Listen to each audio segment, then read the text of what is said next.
चलो स्टार्ट करते हैं नेक्स्ट चैप्टर, जो कि है हमारा सीक्वेंस एंड सीरीज। सीक्वेंस से क्या समझते हो? कोई भी चीज़, जैसे तुम लोग प्रेयर में लाइन लगाते थे तो सीक्वेंस होता था ना, बढ़ते हाइट के हिसाब से, है ना। तो सीक्वेंस क्या होता है? कुछ भी नहीं, बस कोई चीज़ें अगर लाइन से रखी हुई हैं तो वो क्या है? सीक्वेंस है कि नहीं। अब इसमें कोई बहुत बड़ी चीज़ तो है नहीं। जैसे तुम्हारा पासबुक प्रिंट हो के आया, पहले महीने 10 रुपये, दूसरे महीने 23 रुपये, फिर अगले महीने 8 रुपये, ऐसे आता है ना पासबुक प्रिंट होके विद बैलेंस। तो वो भी तो एक सीक्वेंस है ना, समझ में आई बात। तो कोई भी चीज़ जब ऑर्डर में अरेंज करके रखा होता है तो उसको हम लोग क्या बोलते हैं? सीक्वेंस। ये तुम लोगों को पता होना चाहिए, ठीक। अब उसके बाद नो नेक्स्ट टर्म आता है, तुम लोग 10th में पढ़े हो अरिथमेटिक प्रोग्रेशन, याद है? तो ये प्रोग्रेशन क्या होता है? तो भाई वो जो सीक्वेंस है ना, अब हमने जो अभी सीक्वेंस देखे वो सब जरूरी नहीं थे उनमें कुछ स्पेशलिटी हो। जैसे एग्जांपल लेते हैं, मैं तुमको एक सीक्वेंस देता हूँ, ध्यान से देखना। 1 3 फिर 5 7 9, ये एक सीक्वेंस है कि नहीं भाई? नंबर्स हैं, कौन से? ऑड नंबर, है ना। वैसे तो ये इनफाइनाइट है ना, तो ऐसे सीक्वेंस को इनफाइनाइट सीक्वेंस बोलेंगे फिर, हाँ या नहीं, है कि नहीं। अच्छा, अगर मैं फाइनाइट कर देता तो ये वाला डॉट डॉट डॉट हटा दूँ तो ये क्या हो गया? ये फाइनाइट सीक्वेंस हो गया, क्योंकि इसके नंबर्स मेरे को मालूम है, फर्स्ट टर्म भी मालूम है, सेकेंड भी मालूम है, लास्ट भी मालूम है, ठीक है कि नहीं। तो जब प्रोग्रेशन, एक सीक्वेंस प्रोग्रेशन कब बनता है? जब वो एक किसी तरह का खास पैटर्न को फॉलो करे। अब जैसे ये कौन सा पैटर्न फॉलो कर रहा है? तो ये फॉलो कर रहा है कि पहले नंबर के बाद जो दूसरा आएगा वो 2 ज़्यादा होगा, फिर अगला जो आएगा वो और 2 ज़्यादा होगा, उसके बाद वाला और 2 ज़्यादा होगा। तो ये जो खास पैटर्न है ना, इसको जब कोई सीक्वेंस फॉलो करने लगता है तो वो क्या बन जाता है? प्रोग्रेशन। क्या ये बात समझ में आई? तो अंग्रेजी में बोलें तो sequence following specific patterns are called progressions. अब क्लास 10th में हम लोग अरिथमेटिक प्रोग्रेशन पढ़े हैं, अब उसको भी पढ़ेंगे, रिवाइज करेंगे, डोंट वरी, ठीक है। सबसे पहले अपन कुछ सीक्वेंस देखेंगे, फिर अरिथमेटिक प्रोग्रेशन देखेंगे, फिर एक नए टाइप का प्रोग्रेशन देखेंगे। याद करो 10th में क्या था? अरिथमेटिक प्रोग्रेशन यही था। क्या होता था? अगला नंबर कुछ कॉमन डिफरेंस ऐड करके मिलता जाता था, ठीक। बट एक नया प्रोग्रेशन हम लोग पढ़ने वाले हैं अब, जो डिवीजन पे बेस्ड होगा। मतलब अगला नंबर इस नंबर से कुछ डिवाइड करके मिलता जाएगा, और वो डिवीजन जिससे होगा वो कॉमन रहेगा, उसको कॉमन रेशियो बोलेंगे, ये बाद में आएगा, ठीक। उसके बाद हम लोग क्या करेंगे? 2 टाइप की चीज़ें पढ़ेंगे, अरिथमेटिक मीन, ज्योमेट्रिक मीन, ठीक। और उसका फिर कुछ और सीरीज वीरीज जो भी मिलेगी, स्पेशल सीरीज, इनफाइनाइट सीरीज, सबका सम वम करेंगे, ये सब होता है इसमें काम। तो अभी यहाँ पे हम लोग क्या क्या समझे भाई कि प्रोग्रेशन क्या होता है, पहचान लिए। सीक्वेंस कैसा भी हो सकता है, फाइनाइट भी हो सकता है और इनफाइनाइट भी होता है। पता है, एक स्पेशल सीरीज़ मैं लिख रहा हूँ, एक स्पेशल सीरीज़ है ये, 1 1 2। अब देखो 1, फिर अगला टर्म 1, फिर दोनों को जोड़ के 2, फिर दोनों को जोड़ के 3, फिर दोनों को जोड़ के 5, फिर दोनों को जोड़ के 8, और ये ऐसे तुम्हारी मृत्यु तक चलता जाएगा, इसे कोई नहीं रोक सकता, ठीक है। इसको तुम ऐसे देख के तो इसका पैटर्न नहीं पहचान पाओगे। पहचान पा रहे हो क्या? क्या कॉमन ऐड हो रहा है नहीं पता, क्या सब्ट्रैक्ट हो रहा है नहीं पता। बट ये जो सीक्वेंस है ना, ये एक रिलेशन से बना हुआ है। रिलेशन क्या है कि भाई पिछले 2 टर्म्स को ऐड करके अगला टर्म लिखना है, हाँ या नहीं? बात समझ में आई कि नहीं? ठीक। तो इसी ये जो स्पेशल सीक्वेंस है ना, इसी को बोलते हैं फिबोनाची सीक्वेंस, FIBONACCI।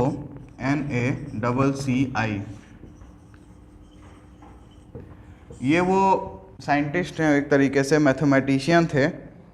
ये आज की बात तो नहीं है वैसे, 1175 से 1250 के आसपास की बात है, आज से 1000-1500 साल पुरानी 1000 साल पुरानी बात है, ठीक।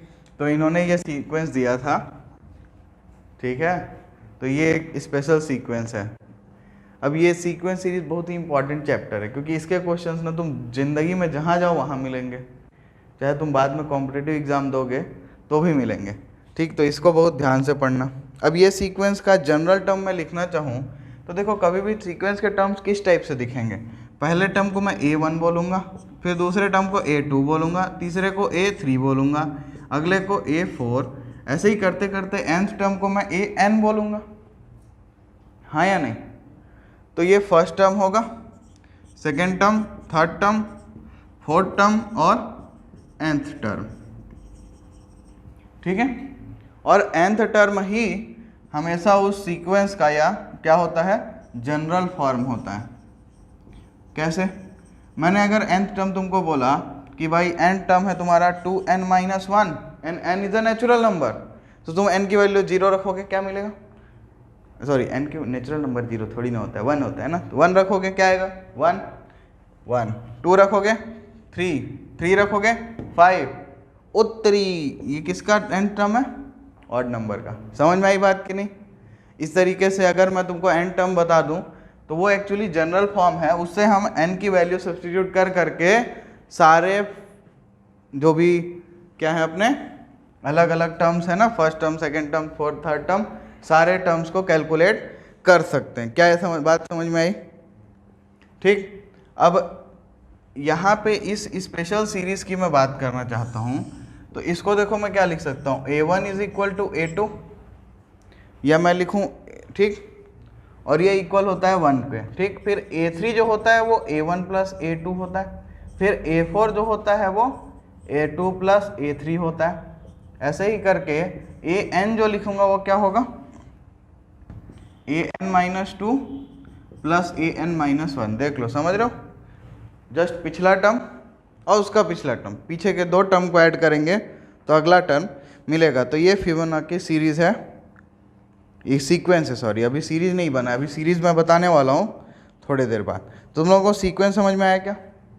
कई बार nth टर्म के लिए हम लोग फंक्शन वाला नोटेशन भी यूज़ करते हैं कि a ऑफ n, ठीक है ना, बात तो एक ही है ना, n की वैल्यू डालते हैं, फंक्शन होता तो n की वैल्यू डालते हैं, हमको वैल्यू मिलती, ये भी तो उसी के जैसा है ना, ठीक। तो क्या हम लोग एक सीक्वेंस को फंक्शन बोल सकते हैं, तो बिल्कुल बोल सकते हैं।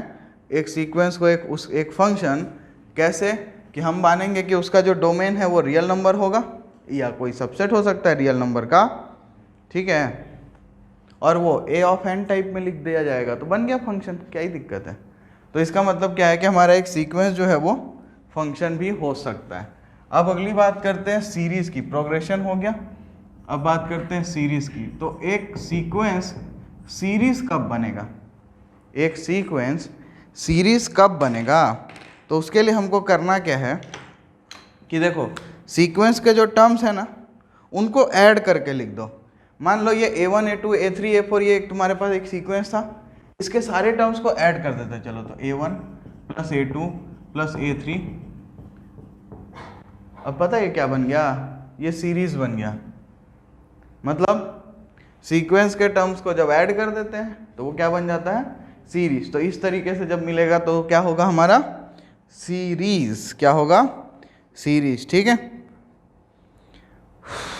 तो अब देखो भाई ये एक्चुअली सम है, तो ये जो सीरीज होगा ना वो ये वैल्यूज को तो बताएगा, ठीक है, बट वो एक्चुअल में इन सब का टोटल सम दे रहा होगा। जैसे मैं अगर बात करता इसका, तो सीरीज में मेरे को क्या मिलता 1 + 3 + 5 + 7 + 9, ठीक है। अच्छा, इसको हम लोग ना ग्रीक नोटेशन जो है हमारा, जिसमें समेशन का नोटेशन यूज़ करते हैं, समेशन के फॉर्म में।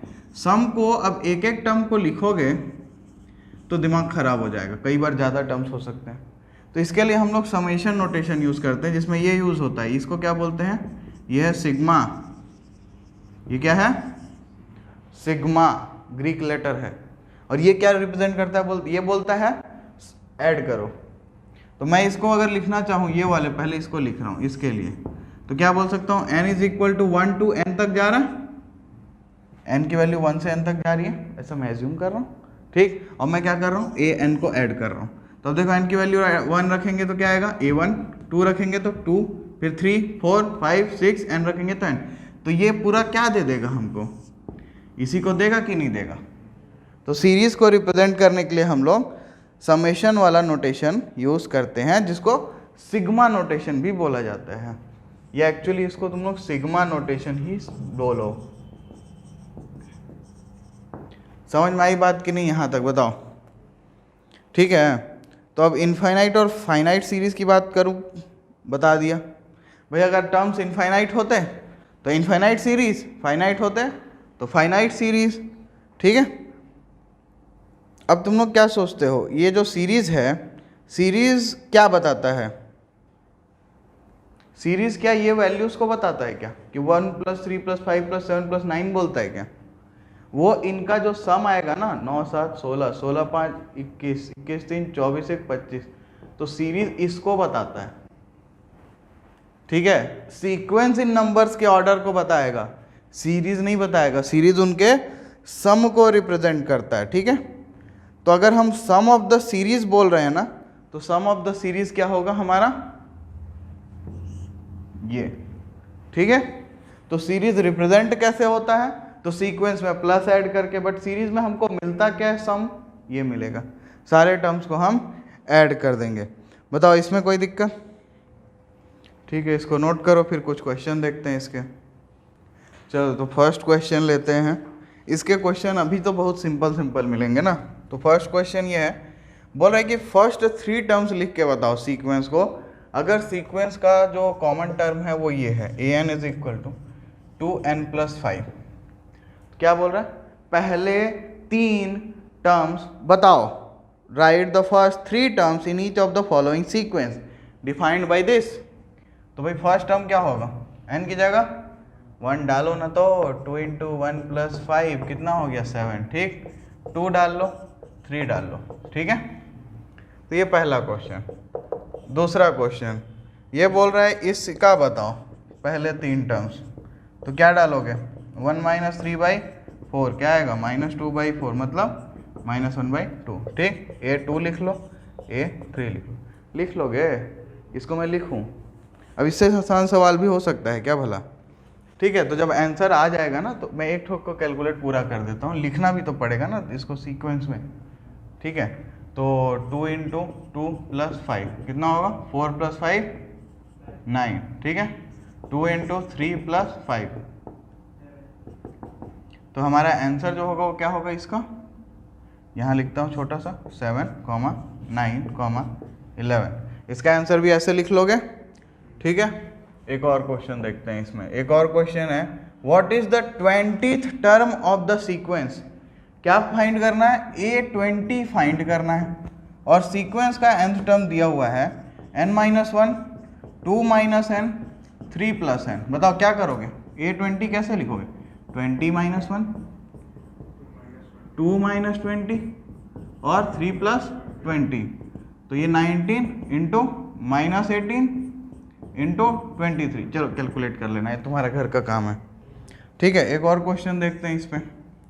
तो ये भाई कि let the sequence an be defined as a1 = 1 and an = an - 1 + 2 for n > 2।